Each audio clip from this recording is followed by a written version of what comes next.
Welcome to Online Business Education with your host, Bob Caspi.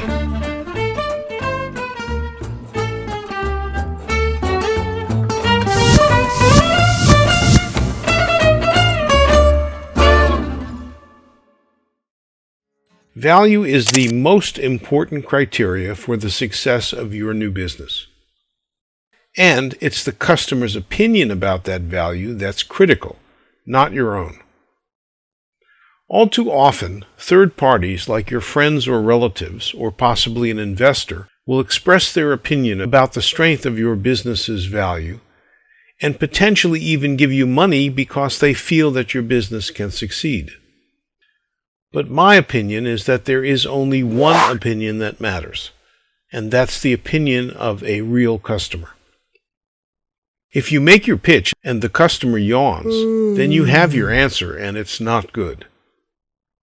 But even if a customer is interested and agrees with your value statement, it isn't necessarily adequate to justify your going forward with your business. It's critical for you to make the customer express their view of value in monetized terms. What is this value really worth to them? And the only way that you can find out is to offer it for some fixed amount and see if they say yes or no. This is why I'm biased in most cases against venture capital for startups and prefer customer financing in its place.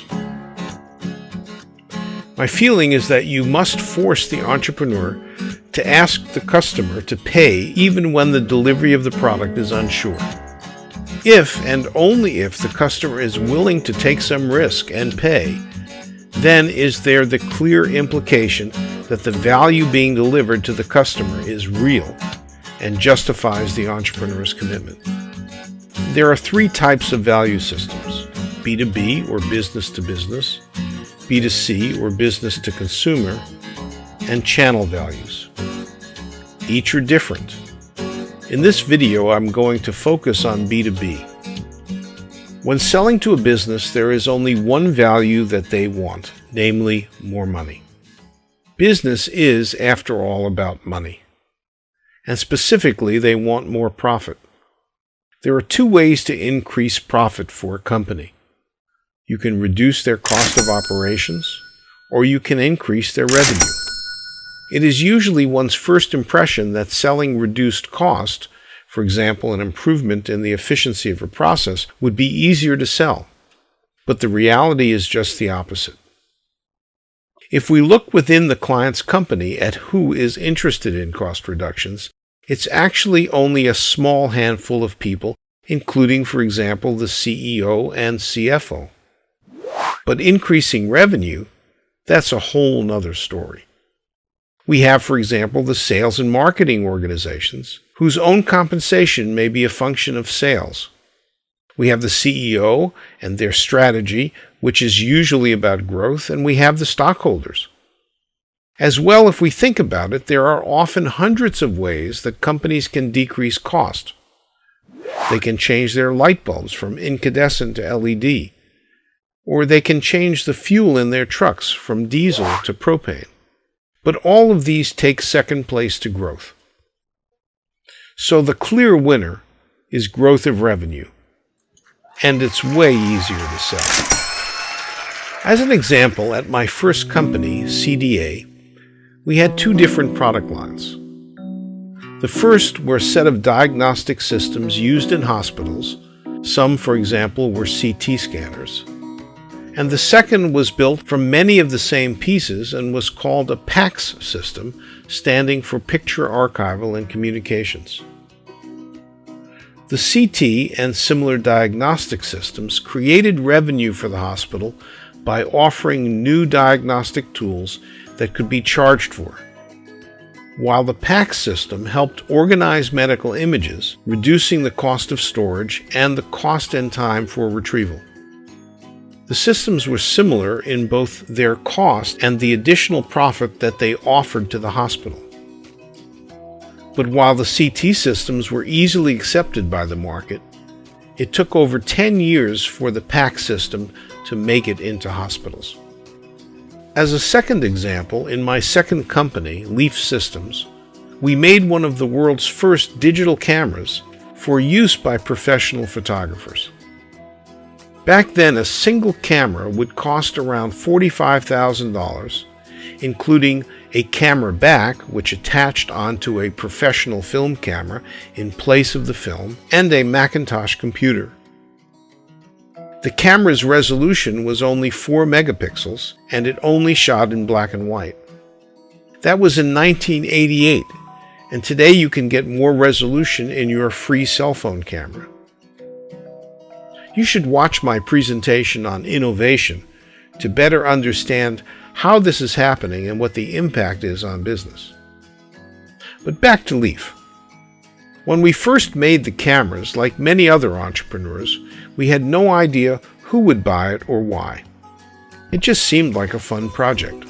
So after we built a few prototypes, we decided to give 10 cameras to 10 professional photographers for free, under the condition that they would let us study their business models, both before and after the camera. In the process, we learned the workflow of a professional photographer. A job typically starts with an art director who lays out the design of a page. This might be, for example, a clothing catalog. The layout is then sent to a photographer who stages the scene, lights it, and takes a proof photo that is sent back to the art director for approval. Once approved, the photographer shoots 2 separate batches of film, bracketing the exposure and processing at 2 separate laboratories, because if the film is ruined, the photographer will need to start all over again and restage the scene. Next, the processed film is delivered to a graphic artist for scanning, which digitizes the film, and for retouching, which back then was done on an expensive Cytec system. Finally, the retouched digital file is returned to the art director. When we looked at the values of digital, some were obvious. For example, reduced film cost and the elimination of processing. But these values did not drive the business forward. Rather, it was the ability of the photographer with his or her new Macintosh computer, needed for the capture, to now eliminate the graphic artist from the workflow and instead take over the responsibility for delivering a retouched digital file. The money spent with the graphic artist and scanner operators could now be charged with an additional upcharge for faster turnaround by the photographer, increasing their revenue. The real value was that this new expensive digital camera and Macintosh computer would pay for itself in 6 months and produce $45,000 of profit in the second 6 months.